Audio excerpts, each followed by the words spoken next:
নবীজির কাছে হযরত ফাতেমা রাদিয়াল্লাহু তাআলা আনহা এসেছেন, হাতের ঠোসকা পড়েছে, বলছেন ইয়া রাসূলুল্লাহ, আব্বাজান, কুয়া থেকে পানি উঠাতে উঠাতে দড়ি দিয়া আমার ঘাড়ের উপরে দাগ পড়ে গিয়েছে,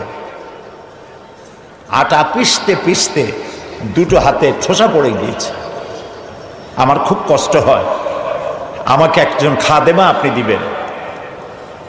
রাসূলুল্লাহ বলছেন, ফাতেমা, আমি মদিনার এখনো অমুক অমুক গোত্রের খাবার পৌঁছাইতে পারিনি, অমুক অমুক গোত্রের দাবি দেওয়া এখনো মিটাইতে পারিনি, আমি তো তোমাকে খাদেমা দিতে পারবো না, বরং তুমি এক কাজ করো, প্রত্যেক নামাজের পরে সুবহানাল্লাহ 33 বার, আলহামদুলিল্লাহ 33 বার, আল্লাহু আকবার 34 বার, এটা তুমি পড়ো।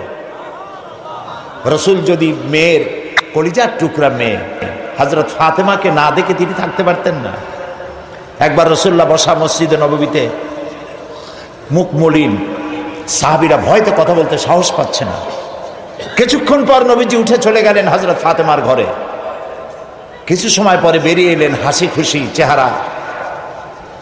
সাহাবায়ে কেরাম জিজ্ঞেস করলেন, হে রাসূল, এখন তো আমাদের জান ফিরে আসছে, আমরা তো হতাশ হয়ে গেছিলাম, আপনার মুখ মলিন দেখে ভয় তো অস্থির হয়ে গেছে, কি কারণে মুখ কালো ছিল, কেন আপনি অশান্তি ভোগ করছিলেন, আর কিভাবে আপনার শান্তি ফিরে এলো? নবীজি বললেন, সাহাবীরা, ওদের মধ্যে একটু মনোমালিন্য হয়েছিল, আমি কষ্ট পাচ্ছিলাম। ওদের মধ্যে, বুঝতে পারছেন, হযরত ফাতেমা, হযরত আলী, ওদের মধ্যে একটু মনোমালিন্য হয়েছিল, আমি কষ্ট পাচ্ছিলাম। আমি ভেতরে গিয়ে দুজনকে নসিহত করলাম, তাদের মধ্যে এখন আবার আগের মতো হাসি খুশি ফিরে এসে আমি খুশি হয়ে গেছি। ফাতেমা আমার কলিজার টুকরা, যে ফাতেমাকে ব্যথা দেয় সে মুহাম্মদ সাল্লাল্লাহু আলাইহি ওয়াসাল্লামকে ব্যথা দেয়। প্রিয় ভাই সব, যে মেয়েকে এত ভালোবাসেন তিনি, আবেগ প্রমাণ হলে তিনি তো দিতেই পারতেন, তিনি মদিনার বাদশাহ, প্রেসিডেন্ট। নবী আবেগ প্রমাণ হতে পারেন না, আবেগের বশীভূত হতে পারেন না। এই জন্য আল্লাহ তাআলা প্রতিবাদ করেছেন, ওয়ামা আল্লামনাহু শি'রা ওয়ামা ইয়ানবাগী লাহু, আমি আমার নবীকে কবিতা শেখাই নাই, আর কবিত্ব নবীর জন্য শোভনীয় নয়। নবীর পার্সোনালিটি ভিন্ন।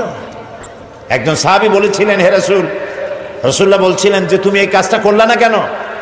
সাহাবী জড়সড় হয়ে গেলেন ভয়তে, বললেন, ইয়া রাসূলুল্লাহ, আমি তো বুঝি নাই, আপনি যদি একটু চোখ দিয়ে আমাকে ইশারা করতেন তাও তো আমি কাজটা করে ফেলতাম। রাসূলুল্লাহ বললেন, চোখ দিয়া ঠারে ঠরে কথা বলা নবুয়তের শান নয়। সুবহানাল্লাহ, সুবহানাল্লাহ। দেখেন না, মানুষের চোখ মেরে কথা বলে, ঠারে ঠরে কথা বলে, নবুয়তের শান এটা নয়। নবীজি যখন কথা বলতেন কারোর সাথে, পুরা দেহ মোবারকটা ফিরায় দিতেন, ডান দিকে, বা দিকে, পিছনে। আমরা যেভাবে এরকম কাটকুট করে শুনি, এরকম করতেন না, যাতে যার সঙ্গে কথা বলছেন তিনি যেন একথা বুঝতে পারেন যে রাসূল পুরা মনোযোগী শুনছেন, আমাকে ইগনোর করছেন না। প্রিয় ভাই সব, এক মহাসমুদ্র। রাসূলুল্লাহ নামাজ পড়তেছিলেন, হযরত ওমর রাদিয়াল্লাহু তাআলা আনহু তখনও কাফির, চাইছিলেন রাসূলকে শায়েস্তা করবেন, মারবেন, লাঞ্ছিত করবেন। নামাজরত অবস্থায় দেখে তিনি চিন্তা করলেন, যাক, নামাজ পড়তেছে, এখন কিছু করব না, নামাজটা শেষ হোক, তারপরে আচ্ছা করে।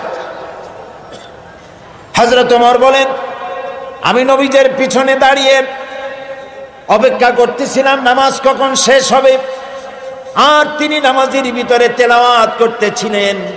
তেলাওয়াত যখন শুনলাম, আমার কাছে মনে হলো এই কথাগুলি মানুষের বানানো নয়, নিশ্চয়ই কোন জিন রাসূলুল্লাহকে শিখায়া দেয়।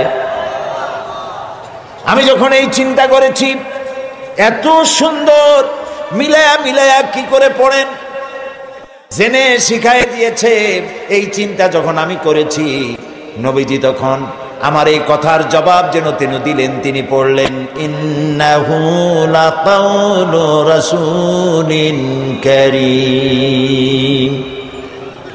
না, এটা কোনো জিন বা অন্য কারো কথা নয়, এটি হচ্ছে মহান বার্তাবাহকের বর্ণনা। হযরত ওমর বলছেন, জিনের কথা না হলে কবির কথা তো বটেই। এত সুন্দর মিলানো দেখছেন না কোরআন শরীফে, কি মিল লক্ষ্য করছেন? করেন নাই বোধ হয়। করার জন্য অনুরোধ করি, কোরআন তাড়াতাড়ি পড়বেন, মনে হবে আপনি প্রবন্ধ পড়ছেন।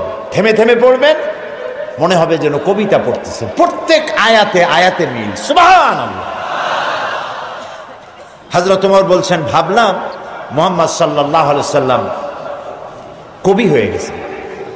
হযরত ওমর বলেন, যেই না চিন্তা করলাম মনে মনে মুহাম্মদ সাল্লাল্লাহু আলাইহি সাল্লাম কবি হয়ে গেছেন, অমনি তিনি আমার এই কথার জবাব যেন তিনি দিলেন। তিনি পড়লেন, ওয়ামা হুয়া বিকাউলি শাইরিন কালিলাম মা তুমিনুন। না না, এটা কোনো কবির কথা নয়। হযরত ওমর বলে, সর্বনাশ, তাহলে তো শুধু কবি না, গণকও। আমার মনের কথা বুঝলো কেমনে? তো জাদুকর হয়ে গেছে, গণক হয়ে গেছে।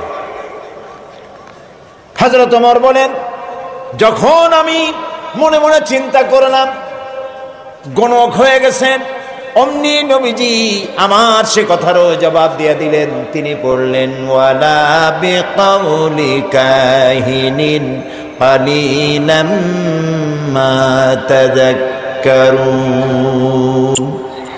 না না, এটা কোনো গণকের কথা নয়, তোমরা খুব কমই উপদেশ গ্রহণ করে থাকো।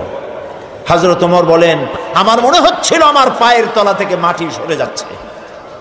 কি আশ্চর্য কথা! যা বলি মনে মনে তারই জবাব আসে। নামাজের মধ্যে কি করে বোঝেন তিনি? হযরত ওমর বলেন, প্রত্যেকটি কথার জবাব, মনের প্রশ্নের জবাবগুলি যখন আসতেছিল, তখন আমার চোখের সামনে বিরাট একটা জিজ্ঞাসাবোধক চিহ্ন ঘুরতেছিল। এটা জেনের কথা নয়, কবির কথা নয়, গণকের কথা নয়, তবে এটা কি? যেই না চিন্তা করেছি তবে এটা কি? অমনি নবীজি তেলাওয়াত করলেন, তানজিলুম মির রাব্বিল আলামিন। আল্লাহ রাব্বুল আলামিনের নাযিলকৃত কিতাব।